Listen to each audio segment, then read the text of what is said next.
జాతీయ బీసీ సంక్షేమ సంఘం ఆంధ్రప్రదేశ్ రాష్ట్ర కార్యదర్శి ఏఈ నాగరాజ్ గౌడ్ పత్రికా విలేకరుల సమావేశంలో తెలియజేయ విషయమేమనగా గత ప్రభుత్వము టైటిలింగ్ యాక్ట్ తీసుకొని వచ్చి రీసర్వే చేయడం వల్ల వేలాది మంది భూములు గలంతో కావడం జరిగింది.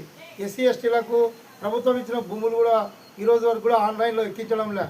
వాళ్ళు క్రాప్ లోన్ తీసుకొని బ్యాంకులలో రైతు రుణాలు క్రాప్ లోన్ రుణాలు తీసుకుంటే ఆ రుణాలు రెన్యువల్ చేయడానికి ఆన్లైన్లో వాళ్ళ ఆన్లైన్ కాపీలు లేనందువల్ల బ్యాంకులు రెన్యువల్ చేయడం లేదు. చేయకపోవడం వల్ల వాళ్ళు ఆర్థిక ఇబ్బందులకు గురైతే బ్యాంకర్స్ ఇంటి దగ్గరకు వచ్చి మానసిక వేధింపులకు గురి చేసి రైతులను ఇబ్బందులకు గురి చేస్తున్నారు, మానసిక క్షోభకు గురి చేస్తున్నారు. బ్యాంకర్స్ ఇంటి దగ్గరికి రాకూడదు. ముందు ఈ ప్రభుత్వం వెంటనే ఆన్లైన్లో తమ యొక్క భూములను తిరిగి ఆన్లైన్లో ఎక్కించాల. టైటిలింగ్ యాక్ట్ వచ్చి 2 సంవత్సరాలైనా ఇంతవరకు భూములను ఆన్లైన్ నందు పొందపరిచినందుకు వేలాది మంది రైతులు ఆత్మహత్యలకు గురి కావడం జరిగింది.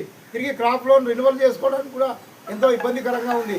వెంటనే భూములు ఆన్లైన్లో లేని భూముల యజమానులకు రైతులకు వాళ్ళ యొక్క వాళ్ళు తీసుకున్న రుణాన్ని మాఫీ చేయాలని చెప్పి ఈ సందర్భంగా తెలియజేస్తున్నాం. నోటీసులు ఇవ్వడం కానీ బ్యాంకు ఉద్యోగులు ఇళ్ళ దగ్గరకు వచ్చి మానసిక వేధింపులకు గురి చేస్తే వారిపై ఖచ్చితంగా చర్య తీసుకుంటామని చెప్పి ఈ సందర్భంగా తెలియజేస్తూ, అదేవిధంగా ప్రభుత్వం పట్టా ఇచ్చి 20 సంవత్సరాలైనా 20 ఏళ్ల నుంచి సాగులో ఉండి తన కొడుకు తన భార్య సాగు భూమిలో ఉండి పట్టా ఇచ్చినా కూడా పాస్బుక్ ఇచ్చి అన్ని ఇచ్చినా ఈరోజు వరకు కూడా తన భూమిని ఎక్కకపోవడం అనేది ఎంతో బాధాకరం. నీ పేరు ఏం పేరయ్యా? నీ బిడ్డకి నీ భార్యకి పట్టా ఇచ్చినారా? ఇచ్చినారా పట్టా? నీ కొడుకు ఇచ్చినారా పట్టా? మరి ఇప్పుడు భూమిలో ఉన్నావా లేదా? ఉన్నారు. మరి ఇప్పుడు ఆన్లైన్లో నీ భూమి ఉందా లేదా? ఆన్లైన్లో ఇబ్బంది పెట్టే కదా నాకు తీసేసినారు. కానీ నువ్వు క్రాప్ లోన్ కట్టుకోలేకపోయినావా కట్టినావా? కట్టుకుంటూ వచ్చింది.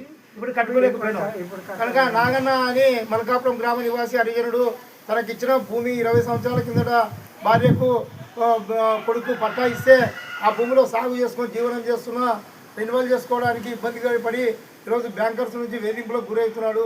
వెంటనే బ్యాంకర్లు ఎవరైతే ఆన్లైన్లో ప్రభుత్వం భూములు తీసేసిందో వాళ్లకు డబ్బులు కట్టించుకోకుండా మినహాయింపు చేసి రద్దు చేసి